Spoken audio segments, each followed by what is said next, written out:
Nilinaw ng kapamilya actress na si Maris Racal na walang kinalaman ang kanyang ka-love team na si Anthony Jennings sa paghihiwalay nila ni Rico Blanco. Kahapon, July 12, humarap sa media ang kapamilya actress para sa Star Magic Presscon kung saan inamin niya na ilang linggo na rin ang nakalilipas buhat nang maghiwalay sila ng singer-songwriter. Aniya, natatakot siyang aminin ito sa publiko dahil kapag inanunsyo na niya ang malungkot na balita ay talagang totoo ang pangyayari at hindi na niya ito mapipigilan pa. Well, wala akong short answer for it. Hindi ko rin siya malabas na isang statement lang kasi hindi ganoon kadali. Hindi ganoon kadali, kasi, sobrang complicated niya, ng situation. Rico and I, our universe was so beautiful.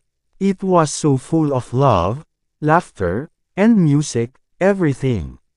Sa 5 years namin together, we are always on the same page, always on the same page. And I don't know what happened to that, say ni Maris.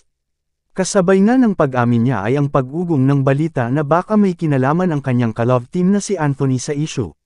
Matatandaang talagang biglang nag-boom sa madla ang tambalan ning dalawa matapos ang unexpected na pagpapareha sa kanila sa series na Can't Buy Me Love. Paglilinaw ni Maris, walang third party involved. Nakiusap naman si Maris na sana'y respetuhin ang desisyon nila ni Rico sa kanilang breakup. This is the only time I will talk about it. Since while we're at it, I would like to humbly ask the public to look at us, Rico and I, with understanding and love because we're both driven. Hindi naman mako-control yung mga opinyon ng tao, but please don't direct your hate towards Rico because he's too precious for that. If you guys are ready to throw some punches, I'm willing to take them.